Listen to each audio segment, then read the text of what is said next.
Hello, everyone out there in Internet Radio Land. It's time once again for the 5 Point Podcast. I'm your co-host, Bobcat. And I am very sorry. Well then, Mr. Sorry, should I call you Very? Ha ha ha, oh, we do have fun. We don't. You made me watch this. Yes, it's time for another anime review, and this week, at the suggestion of my friend Hike Yagami, who I will be murdering, we decided to watch Nanaka 617, which looks like it should be Nanaka 6/17ths, but oh, those wacky Japanese and their number titles. Wait, I thought she was 16. Nope, 6/17. Yeah, but she was 16 in the first episode. No, she wasn't. Yes, she was. Oh, she might have just had a birthday or something. Yeah, she wasn't in a coma for a bit, but we're getting entirely out of order. As always with the 5 Point Podcast, we have our 5 review points that we will be covering to make our rambling have some sense of a structure. Well, I work to subvert that at every turn. Yes. So, point 1. First impressions. What did we think before we actually started watching the show? Burke, you can go first. Well, I know I'm going to have better first impressions, if only because it wasn't Darth's friend here is the one who, well, suggested this review instead of Heat Guy J. How do I keep screwing that name up? Next week's going to be really fun. Anyways, instead of Heat Guy J, she, I assume it's a she, I'm not sure, suggested this anime. Yep, she's a she.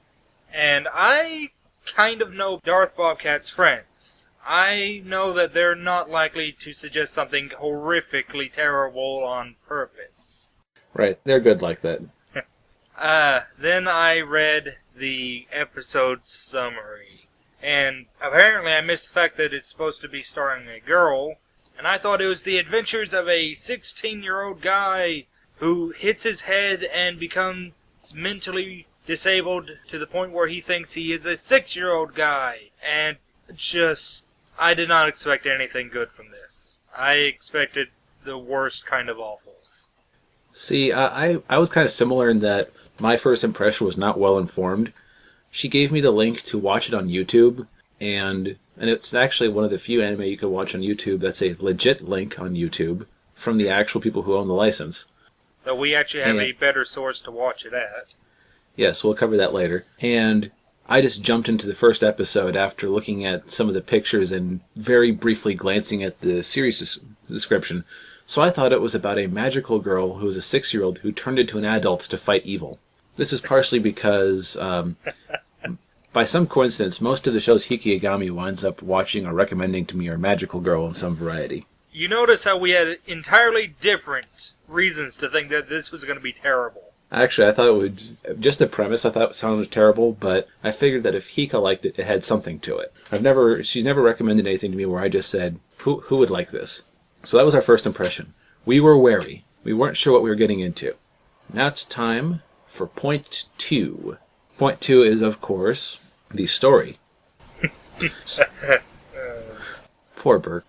Cute is not his thing. This is not cute. I respectfully disagree. The plot of this story is you have a teenage girl named Nanaka, and she is a joyless witch. By no means, I'm just avoiding curse words. In the first episode, she spends the whole time nagging her childhood friend, Nenji. She fakes illness to get out of gym so that she can keep studying, because that's all she does. Study, study, study, study, study, study, study, study, study. And to be fair, it's not like she's the only jerk in the series. Everyone at her school is also a jerk. Including the pink-haired girl, though we'll get to her later. Yes. Because she faints in gym class, even though she's faking, and everyone just keeps, oh, okay, let's go back to playing volleyball. It's kind of remarkable. It's like the absolute jerk zero moment of a high school. Yeah, it's like the author was trying to make them all seem as jerky as possible. Even the guy, who I don't know the name of, Nenji. I don't understand the words that are coming out of your mouth. Even the guy, okay, I'm sure most of you have seen Bleach. He's Ichigo, but a little bit more stereotypical, and without the blonde hair. Well, for one thing, Ichigo has red hair, hence everyone calls him Strawberry. He's blonde to me. But he is your very stereotypical high school delinquent character. He gets in fights constantly. He doesn't have any direction in his life. And that's what Nanaka is nagging at him about. Oh, if you call them fights. Yeah, they were kind of ridiculously one-sided to call a fight, I suppose. He is very good at what he does. Now, the thing is, a lot of shows like this say, he reminded you of Ichigo. He reminded me of Yusuke from Yu Yu Hakusho. It's a little bit harder to do because Yusuke has a lot more character to him, where Ichigo at the start of Bleach was kind of stereotypical himself. Right, but Ichigo, as I recall, wasn't necessarily a delinquent. Yes, Yusuke he was. Okay, it's been a while since I watched the start of Bleach, so... He just had mildly good grades, for the most part. Ah, right. Some series will build an entire show around the nagging girl and the delinquent high school student, and he'll never do more than just complain mildly. No, to this show's credit, he calls her out on it in the very first episode. Yeah, but, of course, well, we'll get to that in a minute. Yes. After calling him out, Nanaka... It's not clear what happens. The camera pans away for a second, while he walks away angry, after he's told her, "Stay out of my life. Just because we were friends when we were little doesn't mean you get to tell me how to live my life." Which, to be fair, she is kind of overbearing. Not kind of. She is extremely overbearing. He turns around and she has fallen down a flight of stairs and hit her head on the concrete ground. I like to think that she tried to jump off and fly, before comically realizing that she couldn't. Yeah, I'm not clear what was going on. I think I would almost say maybe she had like a swooning incident. For a second there, like before I saw the rest of the show, I thought, did she do that on purpose to try and make him feel bad? Okay. One of the big things I have about this show is I'm not entirely convinced that what's going on is legit. Because honestly, I'm still working under that assumption. And that would make her the most terrible character of all time. Yes, it would. If you actually faked what she did with what happens around here, or what happens through the whole show, bravo! You are the Eric Cartman of anime. It's a terrible thing. Right. If it's fake, if it's real, it's tragic. And what happens is she wakes up in the hospital a few hours later, and she has mentally regressed to back when she was 6. Now, initially for me, this was sort of a strike against the show because, while I didn't know them, something sort of similar happened to someone at my church, and it wasn't cute. They had some sort of brain, let's see, what was it? I think it was meningitis or some sort of fever, killed their brain to the extent where they were mentally sick. Thankfully, this is anime land where brain diseases and brain damage is magical and fun and not actually dangerous to the person at all. Yeah, it's just sort of funny how it's a very sort of cutesy show, and it's built on brain damage. This anime has taught me something. Apparently, if you push someone down a flight of stairs and have them land headfirst on a bunch of concrete, not only will they not injure their heads in any way, not even, bust their lip open or anything, but they will hit a magical reset button in their brain and become a child again. So, apparently the way to save your grandmother from Alzheimer's, take her to that staircase, baby. Oh. But yeah, so Nanaka becomes mentally sick again. And she believes that what happened was, when she was a child, her mother died, and she was crying, and Nenji, trying to comfort her, took out the magical wand for it's a toy based on an anime she really liked called Magical Girl Domiko, and they chanted together, "Magical Domiko power, let's grow up," or something like that, because he was like, grown-ups don't cry. Hey, wait a minute. Question: how long has that anime been running in this universe? Actually, I'll bring that up when we talk about, actually, I guess we're in story right now. Yes. So part of the story, which seems completely irrelevant at first, so Burke only watched the first 3 episodes. I got hooked and watched the whole thing over the course of a couple of days. I'll explain why I haven't seen the first 3 later. You've only seen the first 3, you mean? I'm retarded. Yes. Well, you tried to fix yourself by throwing yourself down the stairs, and... That helps! Now I'm 8. Anyways, one of the aspects of the show is that remember how I mentioned that I thought the show was going to be about a little girl who turned into a grown-up to fight crime. That was actually the plot of baby Nanaka's favorite anime called Domiko. Now, Burke raises an interesting point. In Japan, there's no reason this show would still be running. None. And magical girl shows do not last that long. As far as I can tell, it's just, it was 53 episodes long. It did end. It's just that it's still so beloved that they run reruns of it occasionally. I just now realized this, for the record. It is bizarre. Yes, there are a number of bizarre things in this show. So, Nanaka gets regressed to age 6, and they decide not to tell the school about this. They decide to just see if she can recover on her own. And this isn't just her dad, who's a sort of a sad sack writer, or he's a sad sack who's a novelist for a living. It's not like just her dad deciding this on her own. Apparently the medical professionals at the hospital also have backed this plan. And keep in mind, mentally, maturity-wise, everything, she is 6 years old. She has brain damage. And no one at her high school knows this. Yes. Which means except for Nenji. Yes. And so the show is about Nenji playing damage control on this grown, or the semi-grown woman, thinking she's a 6-year-old who is magically turned into a grown-up by magic. So, basically, imagine that you have this best friend. You and her don't always get along. She's not exactly popular at school. Then she gets brain damage, and she's forced to go back to school with you as her personal guardian, without anyone else being able to learn the fact, and you have to keep it a secret. Yes. This is not a show that stands up well to would this work in reality type scrutiny. I would, if I had to say, to compare it to last week's show, Bobcat and Test. I like that show more. I'm not getting into that right now, but I'm saying is that Bobcat and Test, the technology is absolutely ridiculous. Holograms that can pick up tables. Yes. That either means that, 1, the hologram is solid somehow to pick up the table, or 2, their school is a holodeck, and every piece of furniture in it is a hologram already.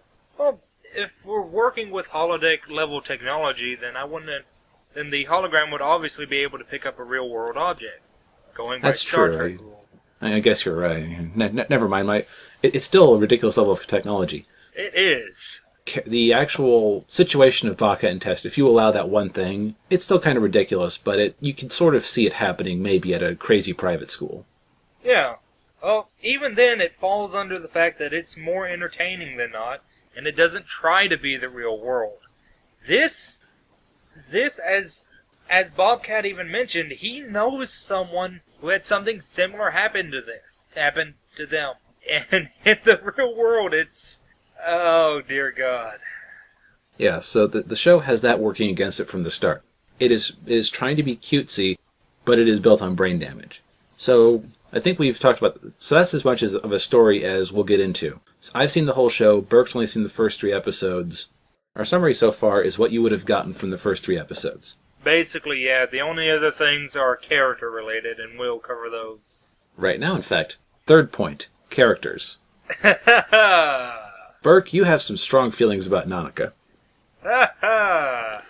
Oh dear God. Okay, as a character, in theory, she's not bad. She's not. I'll get to her animation later because it is notable in a fashion. It's her voice. And I'm not sure if we should save this for later or not, but it is a huge part of her character. Right. This should really be under section 4, but since this colors how you feel about the characters so much, I'll just let you discuss this part of the voice acting right now. This is such a major part of the character for you that we can discuss it here and now. Yeah, because this is really the main reason why I can't get into this show. Her voice actress, I can only assume it's the same one who did her when she was mentally all there. She should not voice little girl characters. Or at least, she should not voice little girl characters who are the A, focus of the show, and B, the one who says the most of every other character. even when she's not actually using real words. Yeah, she has this little verbal tick where when she's confused or something, she'll say, "Hi-ya-ya," or "How-wa-wa." You people can't hear that, but that was me cringing. Amusingly, this is something that you wouldn't know, but that isn't her being a cute little girl. That's all her dad's fault. He says that, when he's confused one time, he says, "Ah-ya-ya," or something like that, in a blink and you'll miss it scene. So it's hereditary. It is entirely because he socialized her wrong. It is hereditaries. Oh, dear. Oh, Lord. And it's just very grating, and she does it very, very poorly. The verbal tics themselves wouldn't be that bad if she didn't use them a lot. Half of her dialogue may be verbal tic. Now, I will provide a counterpoint, or an opposing viewpoint. I didn't think she was all that annoying, personally. I can see where someone would think she was annoying. Hi. But I have a high tolerance for cute. This is not cute. I will disagree with you, sir. And you're welcome to do so. But that's enough about the voice. Now let's actually talk about the character. Nanaka is really two characters. One of them we don't get to see much of, and thank God for that, and the other we see too much of. Yes. Like I said, adult Nanaka, well, I say adult because, I guess, teenager Nanaka is... high-strung. She's the sort of person who sucks the joy out of life. And this is revealed later, like that... Actually, while this is revealed later, I surmised it from the first episode. The scene where she and Nenji grab the thing and use the magic to make them grow up, that colored her entire life from that point onward. Yeah, that was kind of obvious. Yeah, she just decided to focus on being a grown-up at the expense of everything else. She went from age 6 to age 30 mentally. Yeah, and, well, yeah, you can see the problems with that. Right. So hey, good job, generic anime main character. You screwed up her life and made her jump off a staircase thing. Yes. Now, one interesting thing is, little girl, Nanaka, she's very hyperactive, she throws herself into everything completely, and to the writer's credit, this was based on a manga, so I'm going to assume that this was condensed from that pretty faithfully. Even though it isn't available in the US, and I didn't really look it up much. You didn't try. Yes, I'm sorry. I did other research. It'll come up later. But You are made of shame. yes, but anyways, she you can actually see her if she was depressed, devoting herself completely to being a grown-up. Because in the second episode, she decides she wants to play the piano for some sort of music recital her class is putting on. Now, she'd played piano before her brain trauma, and a little bit when she was a kid, but... That was 11 years ago. Yes.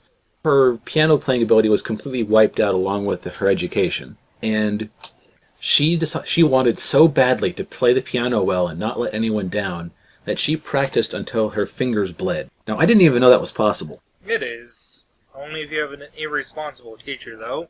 Which we'll get to later! Yes. So that's Nanaka. Whatever the age, she puts herself into everything. It's just that at age 6, she was bright-eyed and bushy-tailed, and she just wanted to go out there and see everything and do everything. She has like a dozen things she wants to be when she grows up simultaneously. I want to push her down another flight of stairs. And the adult Nanaka, she's completely devoted to being an adult and getting into a good school and having a good career. Possibly with Nenji along. You get the feeling that she's like 2 steps away from putting a leash around his neck. Yeah. She doesn't necessarily like him as a person, she just wants him to be a suitable companion. Well, okay, let's get away from this subject now. Right, let's get back to Nenji. Do we have to? Well, yes. While Nanaka does more, one could make a case that he is actually the main character of the show. He's so generic, though. That doesn't keep him from being a main character. It just impacts his ability to be a good main character. I thought we already described him. Let me rephrase that. He is sort of our viewpoint character. He is the one who is there to react to Nanaka's whimsical silliness. He has some anger issues, likely because of disappeared family, I guess. His mom does show up later, and she does have the same ridiculous Goku-ish hairstyle he does. Oh yeah, that's right. His hairstyle is Look, he's generic anime lead character number 27, okay? The only thing he has that makes him stand out in any fashion is that he's, well, A, guilt-ridden as crap over what happened to whatever her name is. Nanaka. Her name is the title. I don't know what you're even saying anymore. Anyways... Yeah, he's driven by guilt about what happened to her. Driven by guilt, he has yet to display any kind of romantic interest in whatever her name is, which is actually a good thing, I guess, considering she's mentally sick, yes. Yeah, but even before then, the most he seemed was very concerned for her as a friend. Right. Which may work out in the favor of another character, but that is, again, for later. She will be either our third or fourth contestant, depending on if Bobcat wants to discuss the father. The father... Yeah, okay, I guess we're done with Nenji. I'll say I like Nenji, not because he's anything distinct, but because... He's not unlikable. He is a good guy. Yeah, he's too generic to be unlikable. Yeah, well, what I'll say is that you get the feeling that he is incredibly loyal. When his friend brain damaged herself, he stood up to the plate and has, even though he isn't a very studious guy himself, he spends hours on end coaching her up through the grade levels. And making sure that the other kids don't, abuse her. Right. Now, as for Nanaka's father, who just to give you an idea of how unimportant he is in the show, the Wikipedia character page lists all three of the main fictional characters listed in Magical Girl Domiko, but does not mention him. He is just basically there to be worried, to look after Nanaka when Nenji is off doing something else. And be a terrible parent. Yeah, he really is kind of a terrible parent. One gets the impression that that when his wife died, he basically had no idea what to do with his daughter. And so he basically seems to condone the whole little girl. Yeah, that's one of the things I liked about this show is that even if the execution isn't always the best, there is some you can sort of surmise from the character's actions some real pathos there, because the guy did basically lose his daughter when he lost his wife. Pretty much, and hey, it's the main character's fault. Moral of the story. If your best friend has just lost her mother and is horribly, horribly guilt-ridden and distraught, never help her out. Tell her to grow up, because grown-ups don't cry. Never do that. In fact, don't comfort her at all. Just push her down a stairwell, you're going to end up making her do it anyways. You have your magical reset button. You can have 10 years of fun first. This is the worst anime for lessons ever. Except... I'll disagree with you on that later, but I'll wait until the final thoughts. But now it's time to talk to... Yeah, I'm going to talk to the anime character. I didn't know a pink-haired girl it did such an impression on you, Ben. Okay, so... In all seriousness, well, actually, no, I guess we've passed that era ages ago. We passed that several stairwells ago. Yes. It's like that episode of Futurama where Professor Farnsworth got bent backwards, and because the blood was pooling in his brain, he was happy all the time, and he sang that little song about... delirium? Get a new angle on life. Or whatever. All your problems can be solved by throwing yourself down the stairwell. Pretty much. Yes. Now, that's the third character. I'll refer to her by last name because it isn't until, episode 9 or something that you find out her first name. You could just call her pink-haired girl. That's basically who she is. Right. Her name is Amemiya. Remember, last name, not first name. But that's what everyone calls her, because Amemiya is a very formal person. She's my favorite character. She also wants the main character, the guy, not whatever her name is. She has a crush on Nenji. Yes. I'll cut off the off-color metaphor you were about to make. I wasn't about to make an off-color metaphor. I was going to say she just wants him bad. She wants to be putty in his pants. Yes. So, she is sort of...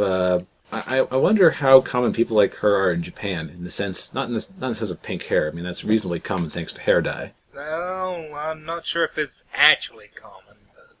Well, from exchange students I knew in high school... or that I knew or heard about in high school, hair dye is really common over there among teenagers. But she She's an honor student. She pushes herself hard to be good at the piano. She doesn't really enjoy, or at the episode in question, she didn't really enjoy playing the piano anymore. She just enjoyed the fact that she was good at it. And that made people impressed by her. She enjoys the praise, not the fact that she can do it. Right.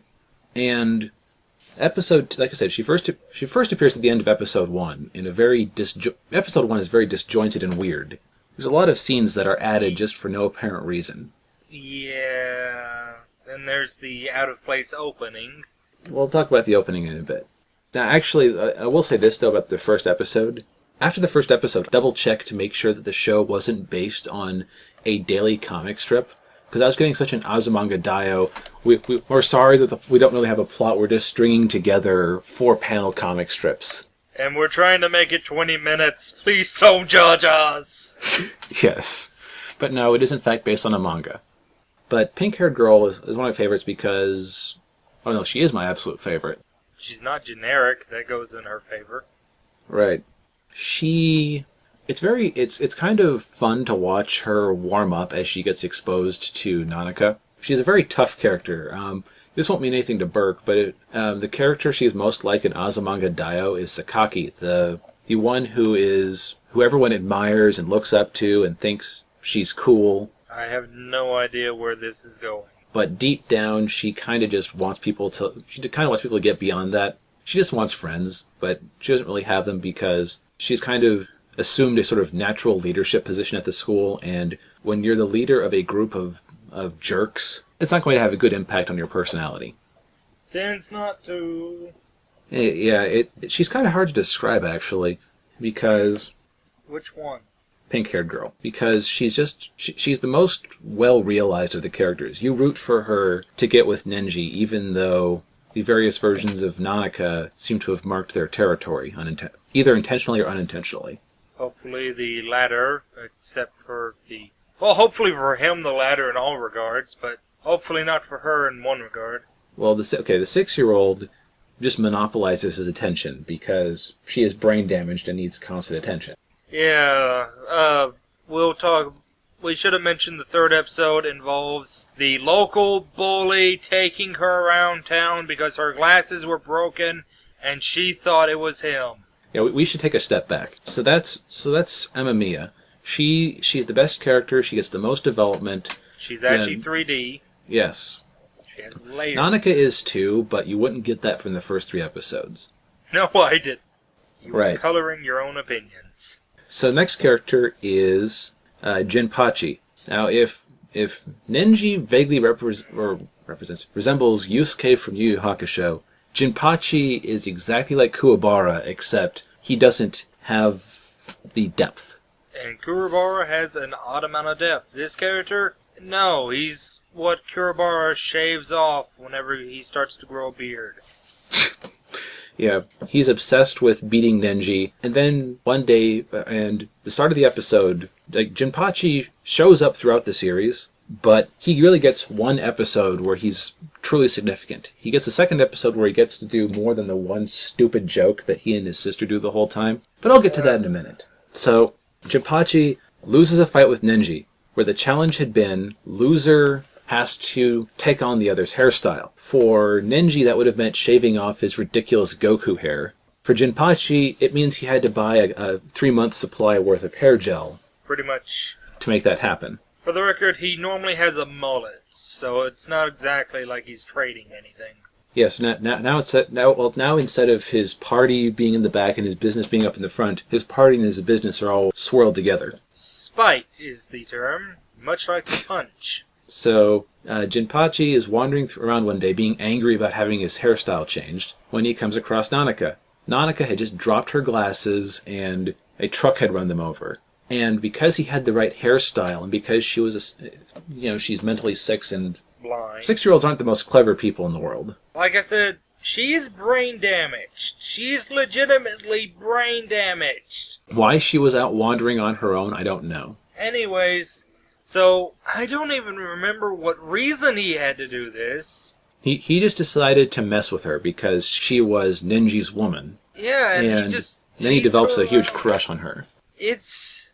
Well, it doesn't say anything really good about him either, considering the whole 6-year-old mindset thing, but... Yeah, though, what people who don't know that she's brain damaged get from her is that she's trying to be intentionally cutesy. And in a later episode, one of the girls does accuse her of doing it just to try and get attention from the guys, so I guess it works. I don't want to contemplate that. My favorite joke in that episode was she takes Jinpachi over to the park, and she says, "Okay, it's time to do that thing we always do."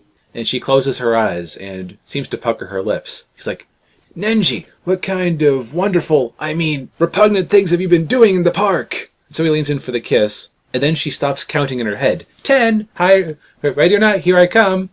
She grabs him. "Okay, now you seek and I'll hide." Apparently, what's-his-name is also a terrible hide-and-seeker because she didn't think this was odd at all.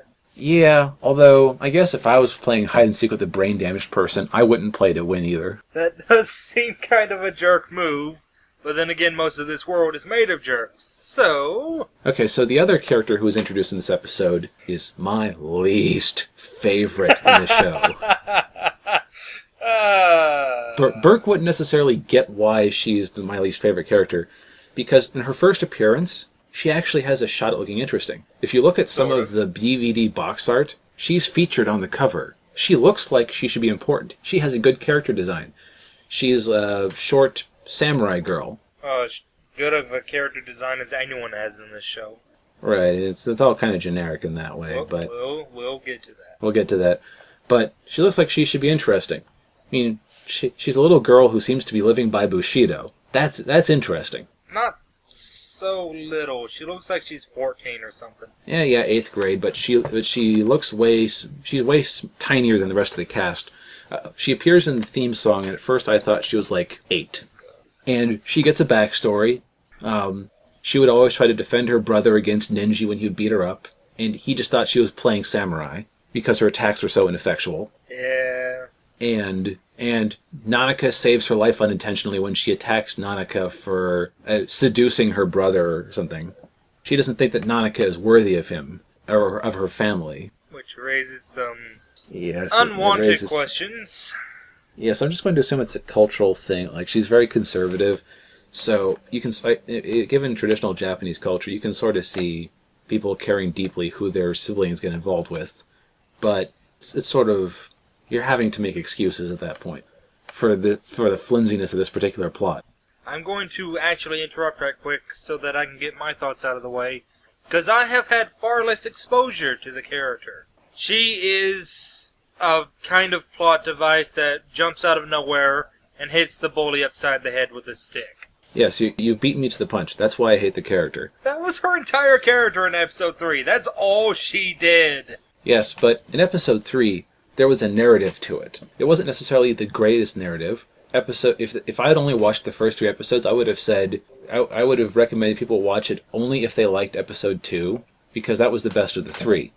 Yeah. But there was a point to it. Oh yeah, and after Nanaka accidentally saves her life, she decides that Nanaka is worthy of her brother, and so she changes her tune. It isn't that Nanaka isn't good enough, it's so that Jinpachi has to become good enough for Nanaka. And this leads to the worst part of the show. Burke will say that the worst part of the show is Nanaka's voice. Of what I've seen, anyways. But in every single episode, you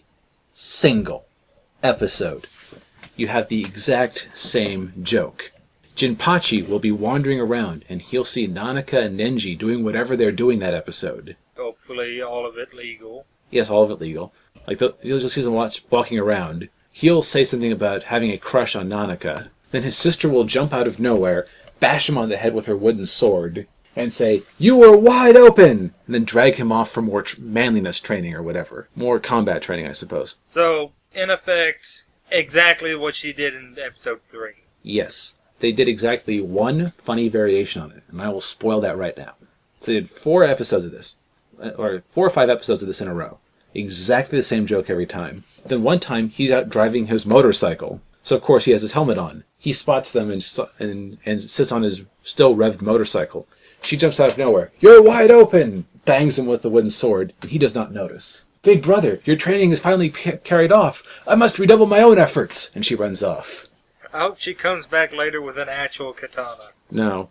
That would have been funny. It would have been, but I thought, like, okay, that was the one time that joke was justified. If they had done that particular joke in 2 or 3 episodes, then done that one, and then ended it like that, I would not have hated her nearly as much as I do. But they kept doing it after that. They went back to the old variation. Or at least escalate it. Yes, you have to do something different. No, what they were there to do was to kill a minute every episode. And I'm just going to guess this, but if I had to guess, they probably reused animation for this. Entirely possible. I never noticed that them reusing the animation for it.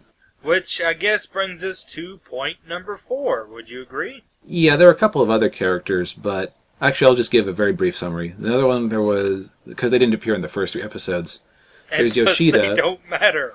Well, there's Yoshida, who's an otaku who shares 6-year-old Nanaka's love of magical girl Domiko. Oh, that just sounds terrible. Great about him is he's actually one of the more competent characters in the show. And he's actually, like, aside from being a nerd who talks about things that people don't like hearing about, he's actually a very likable character. He's very nice and helpful. Right. The other character that I'll mention, oh yeah, of course there's magical Domiko, but she's only barely a character. She's almost more of a stand-in for Nanaka at times, but you'll have to watch the show because you don't really need to know anything about her. Right.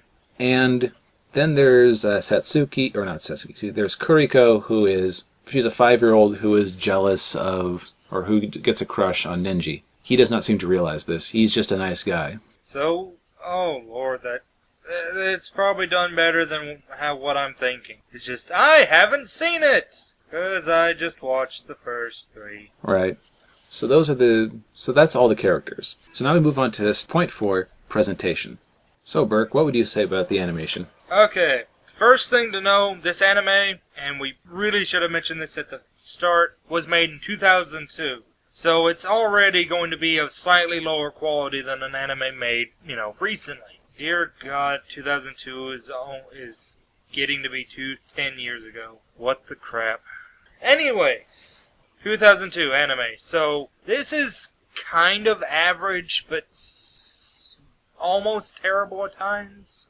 Yeah, they reuse animation like it's going out of style. I guess if you're going to be fair, it's comparable to Baka, but only if you take into account when they were both made. Well, what I'll say is that this looks like, and I could be completely wrong here, this looks like it was done by hand. It was done before the switch to digital. Maybe. I honestly can't be too sure.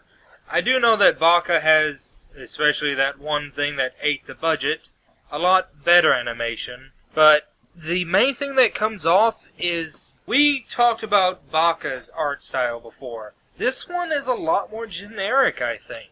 This one doesn't stand out as much, especially in motion. In motion, a lot of scenes are just them standing stock still.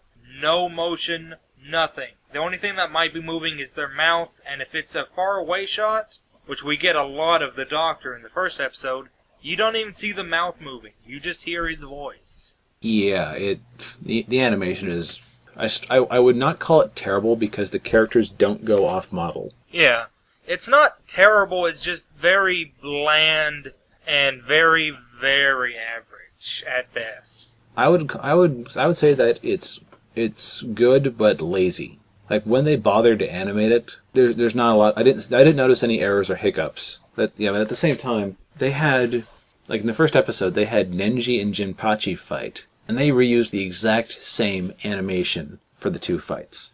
Every time they fight, until they actually change up the tempo. Yeah. That carries over to episode 2. No, the thing with it is, one thing I will give the animation. This might just be the character designer, I don't know, but 17-year-old, whatever her name is, and brain damaged, whatever her name is, do look like different characters in part.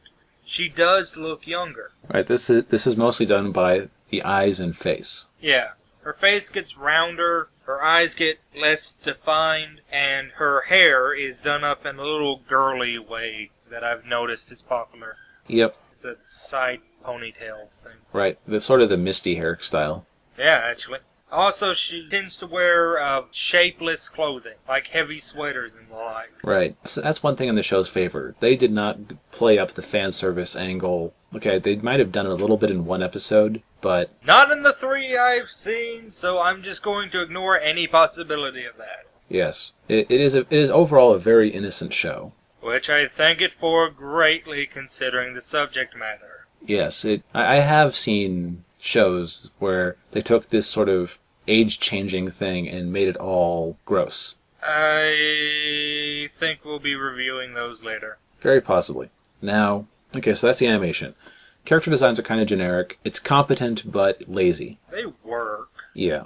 I can tell everyone apart, though if they were standing in a lineup of multiple animes, I'm not sure if I'd be able to. Pink hair would stand out, I think. Only because she's the only serious pink-haired girl I've seen in anime. Yes, that alone makes her distinct. Music. Now, what did you think of the opening theme? What? You know, the music that they played at the start of the episode. What? I'm sorry, I have no idea what you're talking about. Yeah. Burke fell down the stairs. Is it really falling when you throw yourself down them multiple times? Basically, as a not fan of the Baka theme, this is worse. As somebody who liked the Baka theme, but a week later can't think of it, I can't even begin to imagine the tune in my mind. I didn't really like I'm looking at my notes here. At the start of the first episode, I did not really care for the theme song much. It's sort of a ska style. Like, the closest I would say is like the Japanese female equivalent of Real Big Fish. It has a lot of trumpets and stuff in it, but it's a rock band, so, you know, that's ska style. But by the end of it, I liked the theme song. Well, I should make one thing perfectly clear. I'm not much of a music fan myself. I have specific songs I like. Some of them are Japanese, some of them are Spanish, some of them are Italian. One of them's Finnish. Wait, is that? Yeah, I guess that's right. Finnish? Anyways. Scandinavian. Why do they... Anyways. Confusion over alternate languages aside, because I am, as always, retarded. I do not generally like a lot of music. I don't. I don't know why. I don't keep up with music. It doesn't control me in any fashion. And this, dear God, I could not... Actually, I couldn't fast forward through it because I'd just end up running into a commercial. Yeah. I, on the other hand, like I said, I didn't like the song at first. It grew on me. I can, unlike Baka, I can imagine it in my head now. And You just got done watching it, though. We'll see how you do in a week. in a week, yeah. But with Baka, I was 2 days out and I couldn't think of it. Baka was very generic J-pop. This is more garage band type stuff. On the plus side, it sounds better than the main character's voice. That's a ringing endorsement. Yes. And speaking of voices, voice acting! Yeah, See how I segued there? See how I did that? See? Subtle. Yes. I am subtlety. Yes, Berg, you're very subtle. Thanks for repeatedly telling us about it by being Subtle! with it. Yes, Berg. The voice acting. Okay, we've already gone over Berg's issues with Nanaka's voice. I hate it! Personally, I thought that the voice actors did a good job of keeping the two voices distinct. But like I said, I can concede that some people would find it very annoying. Hi, how are you? So yeah, the rest of the voice acting, it was done by ADV, who is one of the big anime companies until they went bankrupt. I can see why. But Yeah. Now I won't say that the dub is bad. Just that comparing the two studios, even on shows that have really good casts, Funimation wins every time. it's very late 90s dubbing. Which it shouldn't be, considering that this was dubbed in 2008, I believe. Oh, it was? Yeah. That's really depressing. I was under the impression that it was dubbed earlier than that. Like at 2003 or so. Nope. Oh, wow, that changes a lot of my opinions on the dubbing. I was originally going to excuse it as being a product of its time. Maybe kind of good for its time. No, this is kind of terrible for its time. Yeah.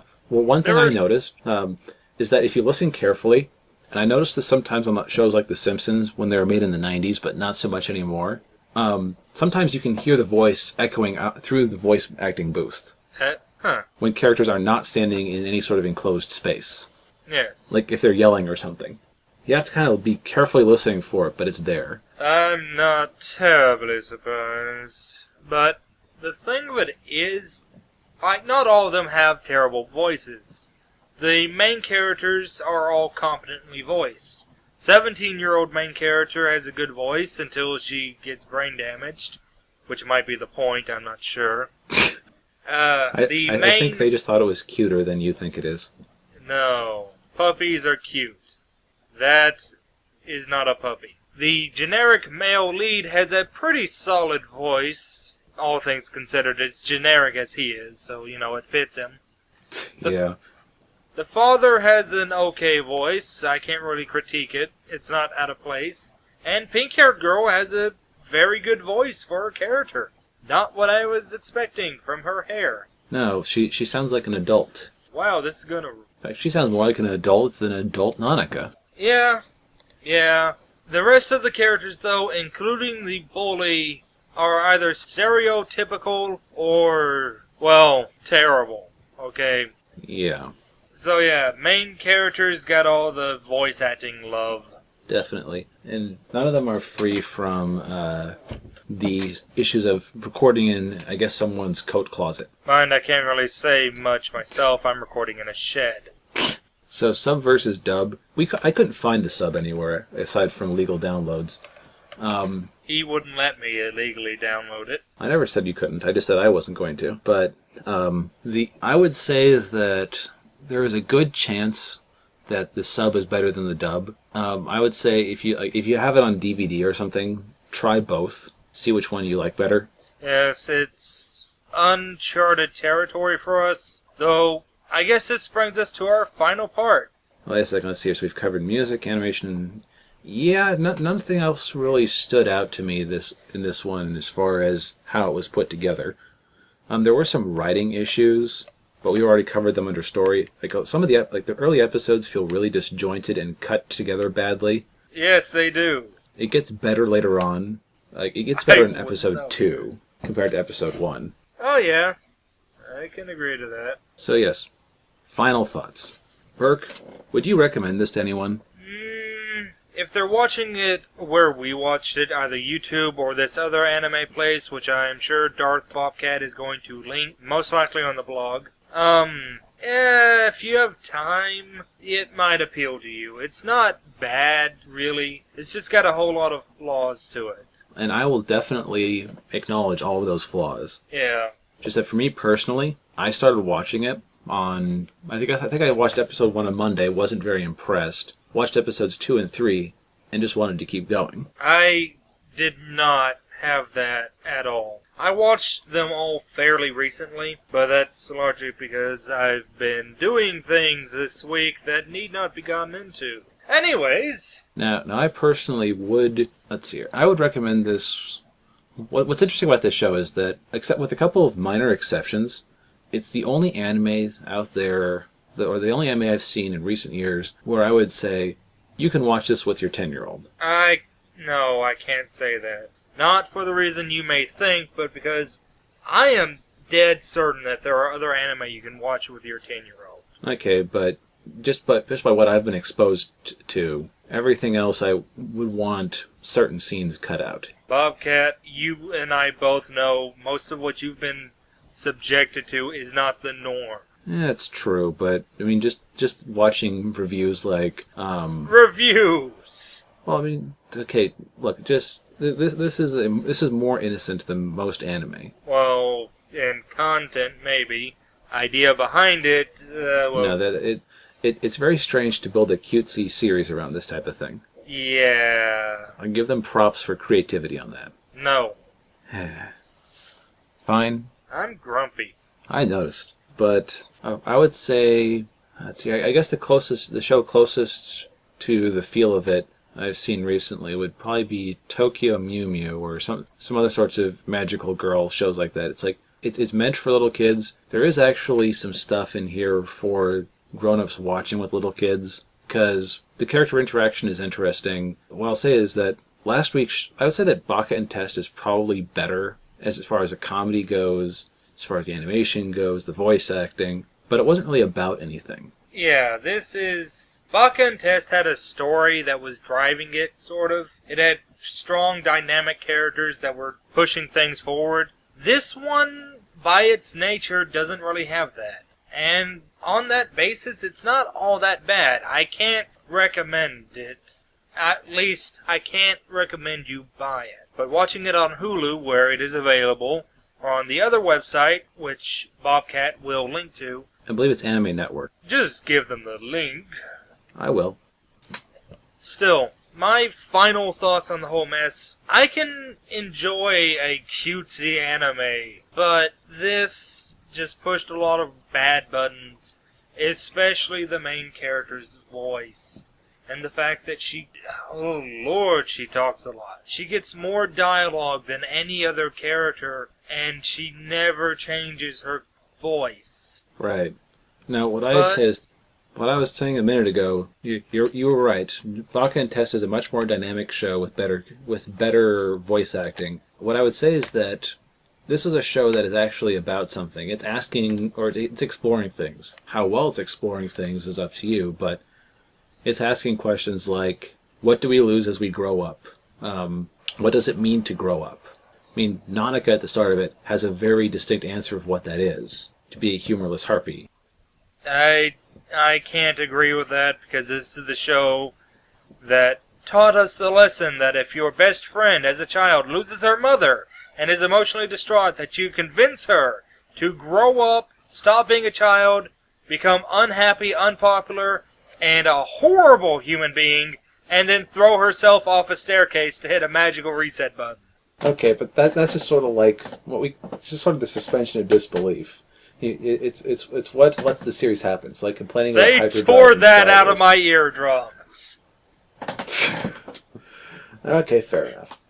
So overall, Burke doesn't recommend it. I'd say give it a shot. There are several places you can try it for free. I did some shopping for it. If you feel the need to own it, they have it on Amazon, but there's only like 2 copies left because it's out of print. And you can buy digital copies of it from Amazon. I will recommend it if you want to watch it for free, not to buy it. I see no reason to want to buy it. If you love it that much, that's where you can get it. There are stranger things in the universe, I will admit. Now, if you excuse me, I'm going to go throw Ben down a flight of stairs. He's getting too old for his own good. Oh no, oh no, ah! Ay, my head!